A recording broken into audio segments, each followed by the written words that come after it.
Hello friends, जैसा कि मैंने अपने पिछले वीडियोस में आपको बताया है कि हम बिल्डर फ्लोर्स पे एक पूरी सीरीज़ आपके लिए लेके आ रहे हैं, जिसमें हम बिल्डर फ्लोर्स के बारे में A to Z हर चीज़ मैं आपको अपने तरीके से समझाने की कोशिश करूँगा। आज उसी सीरीज़ के एक नेक्स्ट वीडियो में मैं एक अंडर कंस्ट्रक्शन साइट पर आपको लेके आया हूँ, ताकि आप लोग ये समझ पाएँ कि ये जो बिल्डर फ्लोर जो आप ख़रीदते हैं, किस तरह ये बनाए जाते हैं, कौन बिल्डर इनको बना रहा होता है, किस तरह का मटेरियल जो है वो इसमें यूज़ किया जाता है, क्वालिटी से रिलेटेड जो आपके मन में ख़रीदने के बाद जिस भी तरह के डाउट्स रहते हैं, तो वो हम अगर अंडर कंस्ट्रक्शन किसी साइट को चेक कर लें या उसको जाके विज़िट कर लें, तो वो सारे डाउट्स जो हैं वो हमारे क्लियर हो जाते हैं। तो अगर आप लोगों ने ये जो हमारी बिल्डर फ्लोर्स की सीरीज़ है ये अगर देख ली, तो मेरा ऐसा यकीन है कि अगर बिल्डर फ्लोर ख़रीदने का प्लान आपका कभी भी रहेगा, तो आप कम से कम बिल्डर फ्लोर की किसी भी चीज़ को लेके कभी भी धोखा नहीं खा सकते हैं। तो अब मैं जो है आपको इस साइट का पूरा टूर भी कराऊंगा, कहाँ पर क्या बनने जा रहा है, किस साइज़ का प्लॉट है, लोकेशन इसकी क्या रहने वाली है, और उसके बाद जो बिल्डर इस साइट को या इस प्रोजेक्ट को बना रहे हैं उनसे भी मैं आपको रूबरू कराऊंगा, और हमारे और आपके जो भी सवाल हैं वो हम उनसे एक एक करके पूछेंगे और जानने की कोशिश करेंगे कि जब ये फाइनली बन के तैयार हो जाएगा तो हमें मिलने क्या जा रहा है। आज तक आपने बहुत सारी रेडी टू मूव साइट्स देखी होंगी, वो चमकती दमकती साइट्स में आपको सिर्फ लाइट्स दिखती हैं या इंटीरियर वर्क दिखता है। आपको कभी भी ये नहीं मालूम पड़ता कि वो जो दीवारें बनी हुई हैं उनके अंदर क्या लगा हुआ है, किस साइज़ का सरिया लगा हुआ है, सीमेंट और क्रेशर का क्या रेशो उन्होंने यूज़ किया है, लेंटर में किस तरह का मटेरियल जो है उन्होंने यूज़ किया है। आज अगर आपने ये वीडियो स्टार्टिंग से लेके एंड तक देख लिया, तो आपके वो सारे के सारे कन्फ्यूजन्स जो हैं वो बिल्कुल क्लियर हो जाएंगे। तो अब मैं आपको सबसे पहले ये बता देता हूँ कि अभी जो है इस प्रोजेक्ट में ये सेकंड फ्लोर का जो है छत जो है वो डल चुकी है और हम उसी के ऊपर खड़े हुए हैं। हम ऊपर इसलिए आए हैं क्योंकि नीचे जो है थोड़ा सा अंधेरा ज़्यादा रहता है, क्योंकि अभी यहाँ पर लाइट्स की कोई प्रोविज़न है नहीं। तो ये हमारा जो है सेकंड फ्लोर है। मेरे सामने जो है आप एक कमर्शियल बिल्डिंग देख रहे होंगे, जिसको हम हेडक्वार्टर 27 के नाम से जानते हैं, और एयरटेल जो है इस बिल्डिंग को कंस्ट्रक्ट कर रहा है। ये आपको देख के थोड़ा सा आइडिया लग रहा होगा कि किस तरह का काम और किस स्पीड से ये काम जो है चल रहा है। ये हमारे सामने कॉलम्स हैं, और ये आपकी वो वॉल है जिसको लेके पिछले काफ़ी टाइम से काफ़ी चर्चाएं चली हुई हैं मार्केट में, क्योंकि जो चौथा फ्लोर जो बंद किया गया है, इस वॉल का उसमें बहुत ज़्यादा कंट्रीब्यूशन है। ये कॉमन वॉल होती है, साइड वाले प्लॉट के साथ जॉइंटली इसको शेयर किया जाता है। तो इस वॉल को लेके चौथे फ्लोर को जो है बंद किया गया, मीन्स ये एक फैक्टर है उसको बंद करने में। हालांकि एक आने वाले 1-2 महीने में फिर से उसको ओपन कर दिया जाएगा, लेकिन इस प्रोजेक्ट में आपको स्टिल्ट के साथ 4 फ्लोर मिलने जा रहे हैं। ये आप देख रहे होंगे कि इस साइड की जो हमारी वॉल्स हैं वो भी काफ़ी हद तक तैयार हो चुकी हैं, और अब जो ठेकेदार हैं वो अपना 3rd फ्लोर के लेंटर की, या जिसको आप छत बोलते हो, उसकी तैयारी कर रहे हैं। अब मैं आपको 1st फ्लोर पे लेके चलता हूं, ताकि थोड़ा सा आपको लेआउट जो है वो समझ में आ जाए। अभी जैसे हम ऊपर छत पे खड़े हुए थे तो जिक्र कर रहे थे कंस्ट्रक्शन क्वालिटी का और मटेरियल की क्वालिटी का। अब मैं आपको 1st फ्लोर पे लेके आया हूँ, तो अभी आपको यहाँ पे चारों तरफ दिख रहा होगा कि अंधेरा ही अंधेरा है, और जल्दी ही ये जो लेंटर जो 1st फ्लोर का डला हुआ है इसको खोलने की तैयारी जो है साइट इंचार्ज की तरफ से की जा रही है। और अगर मटेरियल की अगर मैं बात करूँ तो ये मैं आपको दिखाता हूँ। सबसे जो मेन चीज़ जो होती हैं किसी भी घर को बनाने में, वो आपकी ईंटें होती हैं, क्रेशर होती है, किस क्वालिटी का सीमेंट यूज़ किया जा रहा है और सरिया यूज़ किया जा रहा है। तो ये आपको दिख रही होगी। ईंटों की अगर हम ग्रेडिंग की बात करें तो इनमें नंबर होता है, 1 नंबर, 2 नंबर, 3 नंबर। तो यहाँ पर आपको 1 नंबर की ईंटें इस प्रोजेक्ट में यूज़ की जा रही हैं। साथ ही साथ अगर मैं सरिये की अगर बात करूं तो आपका 12 mm से लेके 25 mm तक का सरिया जो है, और वो भी टाटा का, इस प्रोजेक्ट में यूज़ किया जा रहा है। उसके बाद अगर बात करें मसाले के रेशो की, तो यहाँ पे 4:1 का जो मसाला है वो पूरी चिनाई में यूज़ किया जा रहा है। तो ये एक बहुत ही अच्छी चीज़ है। कुछ लोग क्या करते हैं कि इसी में अगर इसको 4:1 की जगह 7:1 कर दिया जाए या 9:1 कर दिया जाए तो इसमें भी काफ़ी पैसा बचा लेते हैं, लेकिन यहाँ पर ऐसी किसी भी तरह की कोशिश नहीं की जा रही है। अब मैं थोड़ा सा इसका जो लेआउट है वो आपको समझा देता हूँ, आप भी थोड़ा सा कोशिश कीजिए। वैसे स्क्रीन पे जो है आपको लेआउट दिख रहा होगा, लेकिन मैं यहाँ पे प्रैक्टिकली साइट पे और आपको समझा देता हूँ। ये जो मेरे जो लेफ़्ट साइड में जो है ये आपका यहाँ पे ड्राइंग रूम रहेगा। हम इस पे फ्रंट साइड पे खड़े हुए हैं फ़िलहाल। तो मेरे जो लेफ़्ट साइड में है ये आपका ड्राइंग रूम रहेगा। जो राइट साइड की अगर मैं बात करूँ तो ये आपका यहाँ पे किचन रहने वाला है।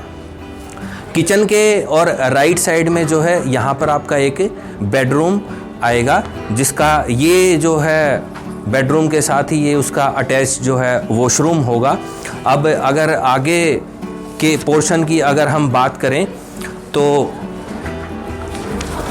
ये जो मेरे लेफ़्ट साइड में आप देख रहे हैं ये भी आपका एक बेडरूम रहने वाला है। सेकंड बेडरूम जो रहेगा, 2 बेडरूम इसमें इस प्रोजेक्ट में आपको बैक साइड में मिलेंगे विद अटैच वॉशरूम, और यहीं पे आपका जो है मंदिर जो है वो रहने वाला है। बाकी डिटेल लेआउट जो है वो आपको स्क्रीन पे शायद दिख रहा होगा, और अगर उससे रिलेटेड आपके कोई डाउट्स हैं तो वो आप कमेंट बॉक्स में लिख सकते हैं या मुझे व्हाट्सअप कर सकते हैं स्क्रीन पर दिए गए नंबर पर, तो वो भी मैं आपके डाउट्स क्लियर कर दूंगा। अब अगर बात करें आपका इंटीरियर पार्ट की और एक्सटीरियर पार्ट की, तो उसके भी आपको डिटेल्ड लेआउट्स जो हैं, आपका एलिवेशन कैसे रहने वाला है, अंदर का जो लुक है वो कैसे रहने वाली है, जो पूरी डिजाइनिंग इस प्रोजेक्ट की गई है, तो उससे रिलेटेड भी जो स्क्रीन्स हैं ये मैंने आपके साथ शेयर की हैं और आपको वीडियो की स्क्रीन पे नज़र आ रही होंगी। अब जो है मैं आपको इस साइट का जो फ्रंट जो रहने वाला है वो थोड़ा सा दिखा देता हूँ, ताकि आपको समझ में आए कि ये जो लोकेलिटी है ये आपकी कैसे रहने वाली है, और बाकी जो है आपको यहाँ पे और इस लोकेलिटी के हिसाब से क्या क्या फैसिलिटीज़ और एमिनिटीज़ मिलने जा रही हैं। ये हमारी इस प्रॉपर्टी की जो है एंट्री रहने वाली है, और शायद मैंने आपको वीडियो के स्टार्टिंग में नहीं बताया कि फ़िलहाल हम सुशांत लोक 1 के बी ब्लॉक में खड़े हुए हैं। तो ये एक बहुत ही पॉश और प्रीमियम लोकेलिटी है। अभी हम जो प्रोजेक्ट के जो बिल्डर हैं उनसे जानेंगे लोकेलिटी की और इस लोकेशन की क्या क्या एडवांटेज जो हैं आपको रहने वाली हैं, क्या क्या पेमेंट टर्म्स उन्होंने रखी हैं, और अगर आप अंडर कंस्ट्रक्शन फ्लोर में अगर इन्वेस्ट करते हैं तो आपके लिए क्या क्या डिस्काउंट्स रहने वाले, तो इन सभी चीज़ों के बारे में डिटेल में हम उनसे बातचीत करेंगे।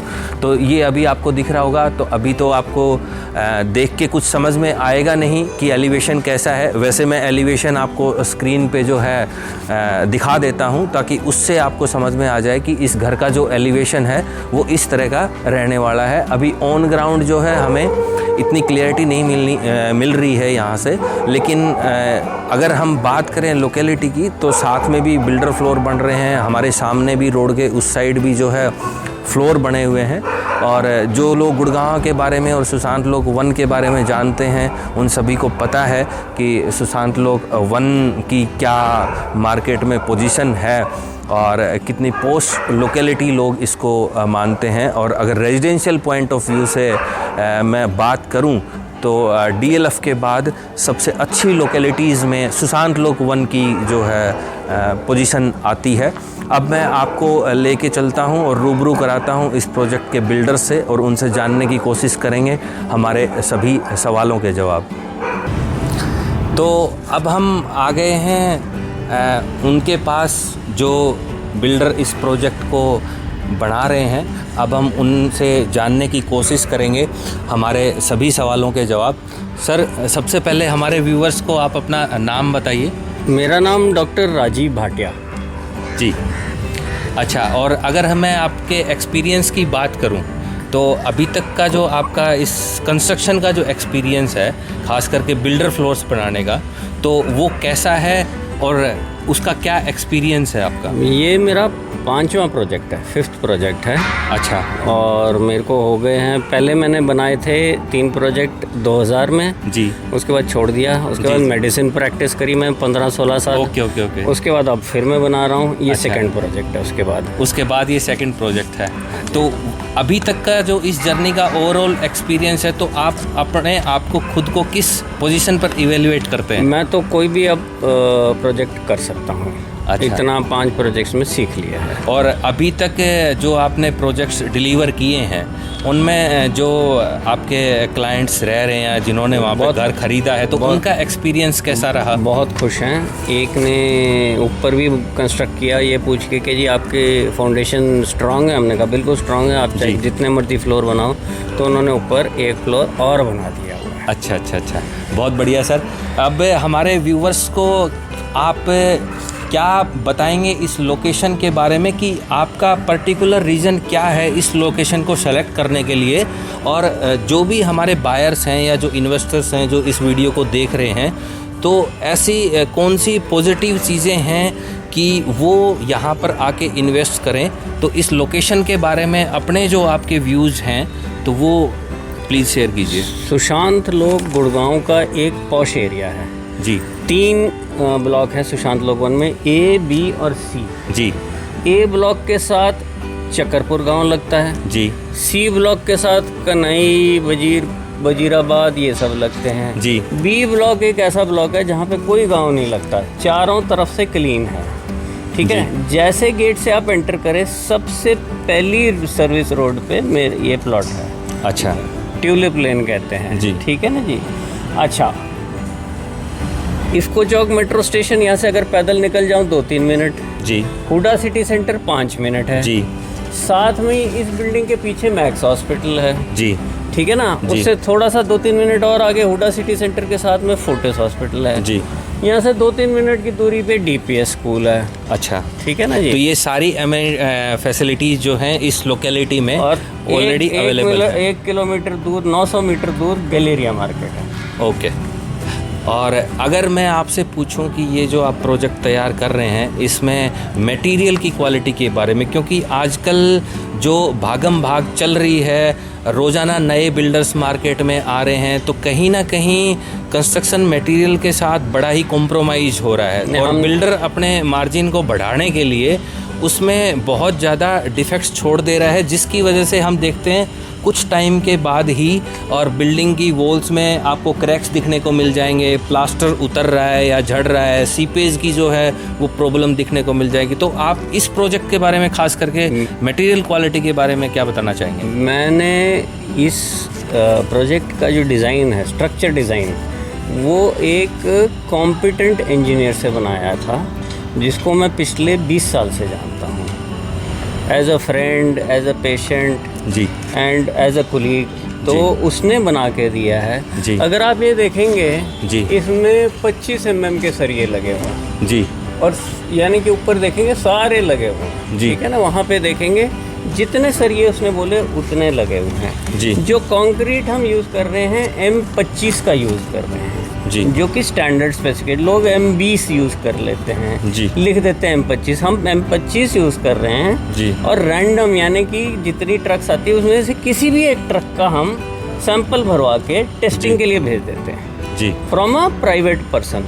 ओके। सारी ट्रकों का सैंपल तो जो सप्लाई कर रहा है वो करता ही है, लेकिन एक सैंपल हम रैंडमली किसी बाहर की एजेंसी को भेजते हैं, जिसकी हम टेस्ट रिपोर्ट लेते हैं और रखते हैं अपने पास जी। ईंटें A1 क्वालिटी की हैं, सीमेंट अल्ट्राटेक यूज़ कर रहे हैं। ओके। सरिया हम एक्सेल क्वालिटी का यूज़ कर रहे हैं। ओके। हम कोई भी इसमें चांस नहीं छोड़ते हैं जी। मैं अगर कोई देखना चाहे तो स्ट्रक्चर ड्राइंग जो है मैं दिखा सकता हूँ, और साइंड होगी, साइंड भी और स्टैम्प्ड भी होगी। ओके, तो वो स्ट्रक्चर इंजीनियर ने स्टैम्प करी है। ठीक है। और एक आजकल जो एक सवाल है सर, बड़ा कॉमन हो गया है, और मेरे ज़्यादातर व्यूअर्स जो बिल्डर फ्लोर में इंटरेस्ट रखते हैं तो मुझसे बार बार पूछ रहे होते हैं कि अगर वो किसी अंडर कंस्ट्रक्शन साइट में फ्लोर परचेज़ करते हैं या वहाँ इन्वेस्ट करते हैं, तो क्या उनकी पर्सनल रिक्वायरमेंट और नीड के हिसाब से क्या वहाँ पे कोई मॉडिफिकेशन का स्कोप रहता है या नहीं रहता है? और ख़ास करके अगर इस प्रोजेक्ट के बारे में बात करें तो क्या वो स्कोप है? अगर मेरे स्ट्रक्चर को हार्म नहीं होता जी, जो लोड बेयरिंग है और जो है, अगर उसमें कोई हार्म नहीं होता तो मैं स्ट्रक्चर चेंज करने को तैयार रहता हूँ जी। I can adjust as per the requirements of the client. Okay. अगर मैं बात करूं पेमेंट प्लान्स की, खास करके एक अंडर कंस्ट्रक्शन प्रोजेक्ट में, तो आपकी तरफ से क्या पेमेंट प्लान जो है वो हमारे बायर्स के लिए रहने वाला है? देखिए, जो फाइनल रेट है जी, till it is under construction, जब तक ये सिविल वर्क अंडर कंस्ट्रक्शन है जी, अभी लगेगा इसको महीना डेढ़ और है जी, जब तक सारी छतें नहीं हो जाएंगी और इंटरनल वॉल्स नहीं हो जाती, तब तक मैं 15% डिस्काउंट दे रहा हूँ। ओके। और उसमें से इनिशियल मैं 20% लूँगा, और कंस्ट्रक्शन लिंक्ड रहेगा, जैसे जैसे बनता जाएगा वैसे वैसे आप देते जाएंगे। फाइनल 20% आप ऑन पोजीशन लेंगे। Okay okay okay. तो जो मेरा सबसे लास्ट सवाल जो सर से था वो डिस्काउंट के बारे में था कि हमारे बायर्स को इस अंडर कंस्ट्रक्शन साइट में क्या डिस्काउंट उनकी तरफ से रहेगा, वो सर ने पहले ही एक्सप्लेन आप लोगों को कर दिया है। सर, आपका बहुत बहुत धन्यवाद हमारे साथ इस वीडियो में जुड़ने के लिए और हमारे व्यूअर्स को ये समझाने के लिए कि जो प्रोजेक्ट आप बना रहे हैं तो उसमें उनके लिए इन्वेस्टमेंट पॉइंट ऑफ व्यू से क्या बेहतर चीज़ें आप प्रोवाइड कर रहे हैं। तो जो भी इंटरेस्टेड बायर्स होंगे तो हम आपकी 1-to-1 उनके साथ इंटरेक्शन करवाएंगे। अभी के लिए सर आपका बहुत बहुत धन्यवाद। ये थे डॉक्टर साहब जो इस प्रोजेक्ट को बना रहे हैं या तैयार कर रहे हैं। अगर आप लोगों को ये वीडियो समझ में आया या इस वीडियो को लेके या इस साइट को लेके किसी भी तरह का कोई कन्फ्यूज़न या डाउट है तो आप वो मुझे स्क्रीन पर दिए गए नंबर पर व्हाट्सएप कर सकते हैं या कमेंट बॉक्स में भी लिख सकते हैं। इसी सीरीज़ में बाकी और वीडियोस भी जो हैं वो हमारे जल्द ही आपके सामने आएंगे। अगला जो वीडियो हमारा होगा मोस्ट प्रोबेबली कि एक अंडर कंस्ट्रक्शन साइट में इन्वेस्ट करने के क्या क्या फ़ायदे हैं, और उसके बाद जो हमारे पास हुड्डा सेक्टर्स में, सुशांत लॉक 1 में, साउथ सिटी 1 में जो हमारे पास बिल्डर फ्लोर्स के अवेलेबल इन्वेंट्री है उसको लेकर भी एक वीडियो जो है वो मैं आपके साथ शेयर करूँगा। तो आज के इस वीडियो में इतना ही। अगर अच्छा लगता है आपको ये जो मेरे वीडियोज़ हैं तो प्लीज़ हमारे चैनल को सब्सक्राइब कीजिएगा और इनको ज़्यादा से ज़्यादा शेयर कीजिएगा। आप सभी का बहुत बहुत धन्यवाद।